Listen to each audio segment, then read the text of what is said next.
배터리 셀 업체 중에는 비교 불가라고 보고 있습니다. 그래서 양극재보단 덜 부담스러우면서 실적, 매출과 이익 성장률이 찍히는 회사가 기존에 쓰던 히토류를 다 페라이트를 교체하지 않을 거냐, 저는 진짜 말 그대로 확정이 아니라 가능성에 대한 단기적인 이슈라고 보고 있고요. 미국에 이미 지금 테슬라 포함해서 2026년까지 150종의 신차가 나오고요. 전기차.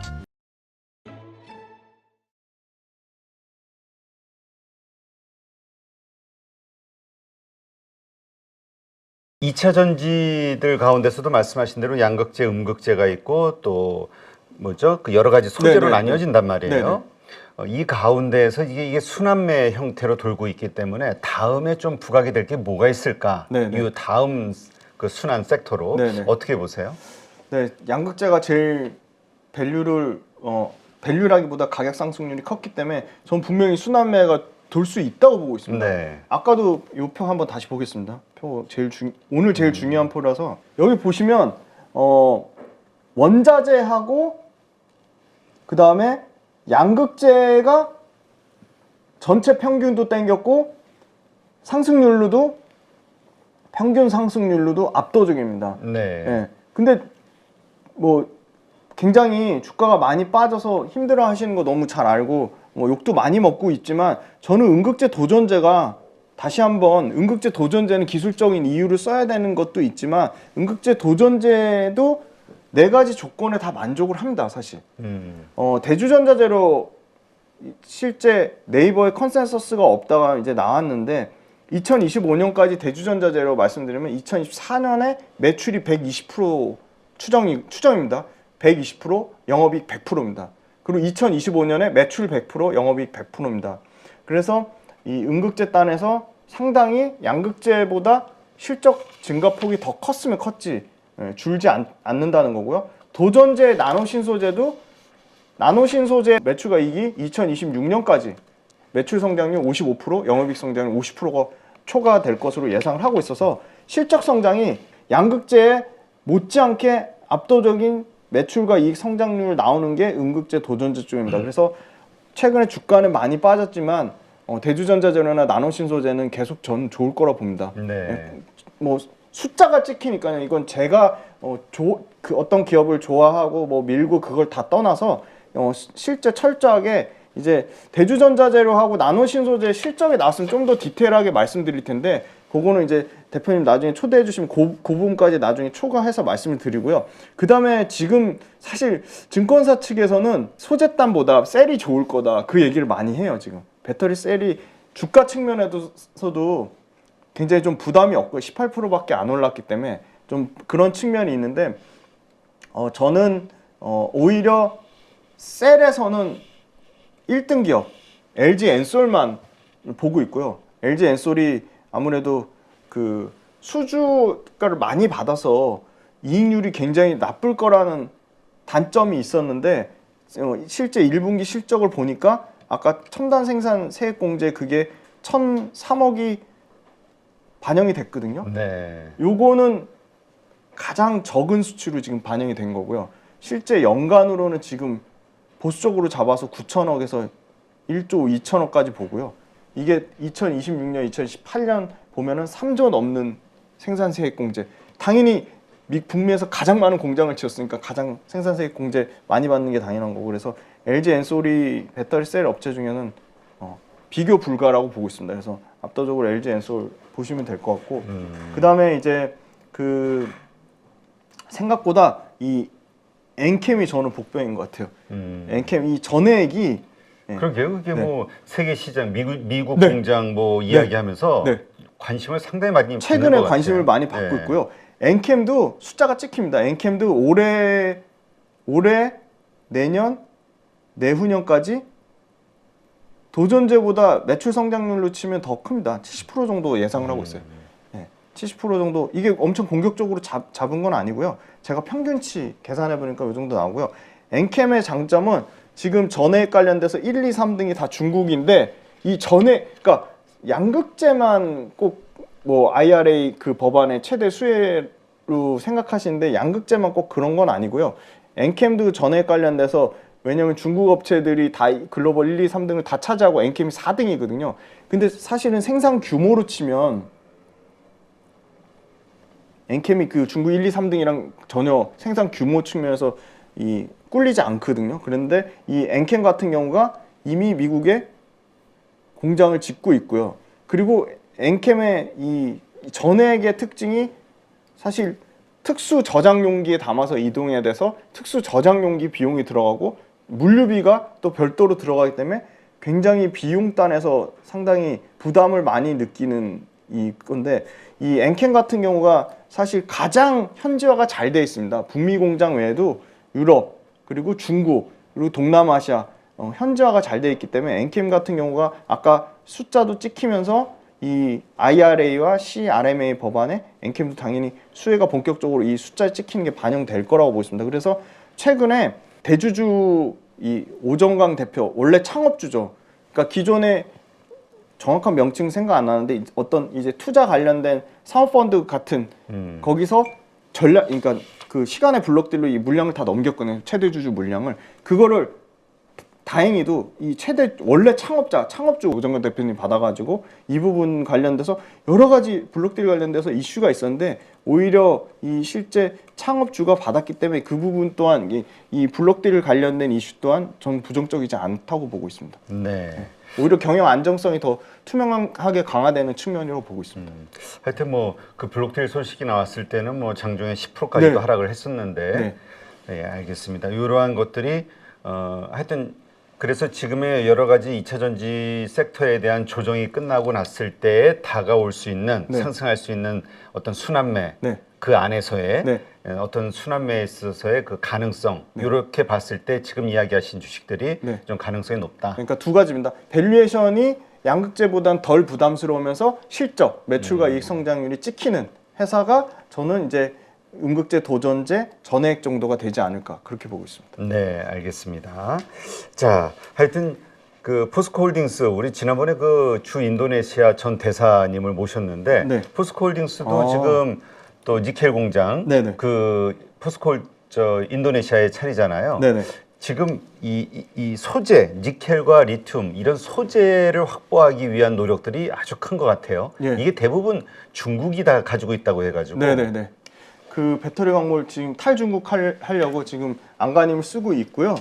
심지어 뭐 돌고 돌아서 중국하고 계약하는 경우도 생깁니다. 당연히 이 LG 엔솔이 이제 뭐 중남미를 포함해서 LG 엔솔, 삼성, SDI, SK는 다 지금 탈중국하기 위해서 제3국에서 생산 공급망을 찾고 있고요. 그 인도네시아 그 나온 편 저도 좀 유심히 봐야겠습니다. 네, 굉장히 좀 중요한 것 같습니다. 그래서 지금 인도네시아 관련돼서 이제 공급망 다변에서 지금 보시면 SK온부터 먼저 말씀드리면 SK온은 호주의 이 글로벌 리튬 업체랑 장기 공급 계약을 10년 단위 장기 공급을 맺고 있고요. 칠레 역시 1등이죠. SQM하고 2027년까지 5만 700톤 리튬을 공급받기로 했고요. 그 다음에 이제 LG 에너지 솔루션 같은 경우는 이 미국의 컴퍼스 미네랄하고 2025년까지 7년 동안 탄산하고 수산화 리튬을 받겠다고 했고요. 그리고 캐나다에 있는 일렉트라라는 회사랑 황산 코발트를 약 2023년까지 3년 동안 계속 공급받겠다고 했습니다. 그래서 미국, 캐나다, 호주, 칠레 이런 지금 그 광물 자원 부국이랑 같이 지금 계속 그 협약을 맺고 있고요. 그 다음에 LG 화학 같은 경우는 미국 광산업체 피드몬트랑 이 리튬 20만 톤의 정강 규모 공급 계약도 맺고 있고요. 그리고 LG 에너지 솔루션도 서호주에 있는 캐슬린밸리 여기서 나오는 리튬 프로젝트에 참여하면서 리튬 정강을 5년간 이제 70만 톤 이상 받겠다고 했습니다. 그리고 최근에 나온 말씀 주신 포스코홀딩스 관련돼서 포스코홀딩스는 최초로 인도네시아 직접 니켈 재련 공장을 지어가지고 니켈 중간재랑 니켈이랑 약 5만 2천 톤 정도 5,900억 투자해서 5만 2천 톤 정도 생산해가지고 아마 2025년에는 직접 이 포스코홀딩스의 인도네시아 공장에서 아마 니켈을 조달할 것 같습니다. 이게 지금 이 중국이 업스트림 그 네. 이쪽 산업 이 핵심 광물 네. 개발을 거의 다 독점하다시피 해가지고 거의 80% 이상 되는 걸로 알고 있습니다. 우리가 지금 리튬 같은 경우는 거의 90%를 다 그쪽에서 중국에서 맞습니다. 수입하기 때문에 올해만 뭐 나오는 그 기사들 보니까 우리가 장사 잘해서 좋다 하는데 아. 10조 원을 그쪽에 네, 가져간다고. 맞습니다. 정확합니다. 네. 네. 이게 우리가 뭐 IRA니 뭐니 해가지고 이러고 있는 동안 네. 중국도 같이 이익을 낼 수밖에 없는 구조. 그러니까 빨리 여기서 벗어나야 되는데요. 네네. 그래서 이제 다행히도 국가에서 이제 광물 자원 지도라 해가지고 리튬하고 니켈이 가장 많이 채굴되는 지역을 정부 차원에서 협력으로 하려고 하고 있고, 이미 발빠르게 지금 말씀 주신 대로 니켈은 워낙 인도네시아가 압도적인 생산 1등 국가이기 때문에 거의 뭐 27% 네, 세계 27% 맞습니다. 매장량. 네, 그래서 그 니켈 관련돼서 포스코홀딩스처럼 직접 니켈 공장을 재련한다든지 아니면 LG 엔솔이나 SK 온처럼 협약의 형태로 지분 투자 형태를 진입하는 거는데 조금 늦은 감은 있는 것 같습니다. 그래요. 하여튼 빠르게 우리가 이 원자재를 직접 우리가 개발하기 위한. 근데 지금 또 분위기가 이게 이렇게 좋게 돌아가니까 그 가지고 있는 국가들이 전부 그 국유화를 해버려가지고. 맞습니다. 네. 그래서 지금은 이제 거기에 생산 시설을 같이, 그러니까 더불어 먹고 사는 방식으로 네. 개발할 수밖에, 확보할 수밖에 없다. 네. 그러니까 그만큼 비용이 더 들어갈 수 있다는 얘기겠죠. 네네. 비용은 들어가는데 리튬 가격 떨어지는 측면에서 보면 그런 회사들이 국유화하면 국유화할수록 리튬의 가격이 그렇게 쉽게 떨어질까요? 그리고 두 번째는 국유화해서 생산해서 재련해서 가공까지 하려면 최소 8년에서 12년이 생기거든요. 그러면 그들만의 생산에 대한 독점력은 더 오히려 강화될 거라고 보고 있습니다. 그런 측면에서 당연히 포스코홀딩스나 에코프로처럼 원자재 밸류체인 앞단을 갖고 있는 회사는 더 밸류를 받아야 되는 게 맞다고 보고 있습니다. 네, 알겠습니다. 하여튼 이 원자재가 갈수록 그 핵심 광물 특히 이슈가 될 수밖에 없는데, 그런 측면에서 또 페라이트라는 것이 또 한참 떠올랐죠. 이 자석. 네네. 이게 또 그래서 이거 하나의 그 일시적인 테마로 보시는 분들도 있고, 네. 조심해야 된다. 네네. 이 급등했을 때 따라붙으면 안 된다. 네네. 혹은 히토리와 관련해서 계속 이렇게 논쟁이 벌어질 수밖에 없으니라고 네네. 생각하는 분도 있고, 어떻게 보세요? 그러니까 테슬라에서 밝힌 것 때문에 지금 투자자의 심리는 항상 궁금증을 유발하는 거잖아요. 그래서 이게 굉장히 진짜 뭐 그 기존에 쓰던 히토리를 다 페라이트를 교체하지 않을 거냐, 저는 진짜 말 그대로 확정이 아니라 가능성에 대한 단기적인 이슈라고 보고 있고, 물론 제가 공부가 덜 된 걸 수도 있습니다. 그래서 뭐 단기적으로 현재의 이제, 그 기술력이나 밝혀진 바로는 네, 그래서 뭐 유니온 머티리얼 이런 회사들이 지금 그 소위 말하는 테슬라 관련된 이슈, 그다음에 유럽 연합에서 페라이트 대신에 히토류를 대체 솔루션으로 탐색 중이다. 말 그대로 탐색 중인 거고, 할 수도 있다. 그런 가능성 때문에 단기적으로 좀 이슈로 오른 거라고 보고 있고요. 그래서 이 부분도 예를 들어 교체한다고 해도 기존의 광물을 이용한 밸류체인과 그에 따른 여러 가지 뭐 공정된 부분, 그 기술적인 비용 부분, 그다음에 그런 뭐 교체에 대한 그런 여러 가지 그런 환경적인 제반 요인이 상당 부분 만약에 된다고 해도 계속 말씀드리는 양산과 개발과 실제 그 생산 출하는 엄연하게 그 시간의 갭이 존재합니다. 그래서 이거는 너무나 단기적인 뭐 일종의 그 궁금증 유발 이슈라고 보고 있습니다. 그만큼 또 테슬라, 일론 머스크의 영향력이 워낙 크다 보니까 크다고 볼 수 있겠죠. 네.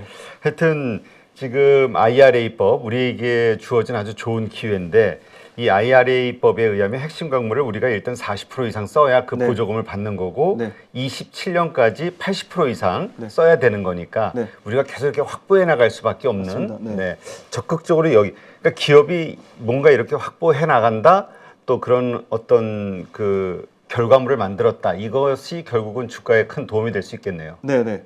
그래서 그거에 제일 앞장서서 하는 게 역시 포스코홀딩스랑 에코프로가 가장 앞장서서 하고 있고, 그거 관련된 계속 이슈가 나와서 그런 이슈 때 만약에 주가가 오히려 반대로 하락하면 또 좋은 그런 투자의 기회가 되지 않을까 보고 있습니다. 네.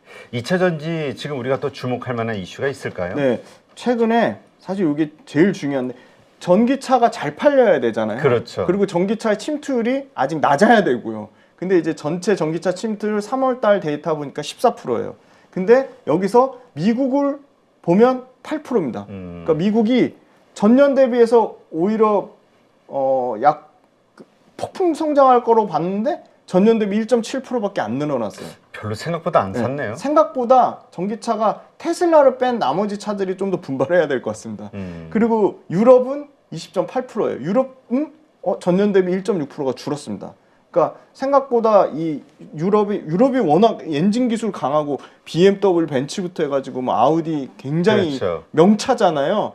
그러니까 그들만의 헤게모니를 내려놓고 빨리 전기차 전환을 해야 되는데 근데 선택의 여지가 없잖아요. 지금 2028년에서 2032년까지 환경적인 이슈 때문에 탈탄소 때문에 무조건 내연기관차 생산 중단하겠다고 했거든요. 네. 근데 이 부분은 지금 현재 3월달 기준으로 20.8%는 가파르게 올라갈 거라고 봅니다. 근데 가파르게 올라가는데 그러려면 이 완성차 유럽의 완성차 업체들이 빨리 계속 전기차 신차를 내야 되는데 고무적인 거는 미국에 이미 지금 테슬라 포함해서 2026년까지 150종의 신차가 나오고요.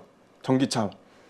유럽은 150에서 200 최대 보는 데는 200종까지 2028년까지 신차가 나온다고 합니다. 그럼 그 신차에 들어가는 어마어마한 배터리와 소재들 회사는 계속 좋을 수밖에 없다고 보고 있고요. 중국은 지금 27%입니다.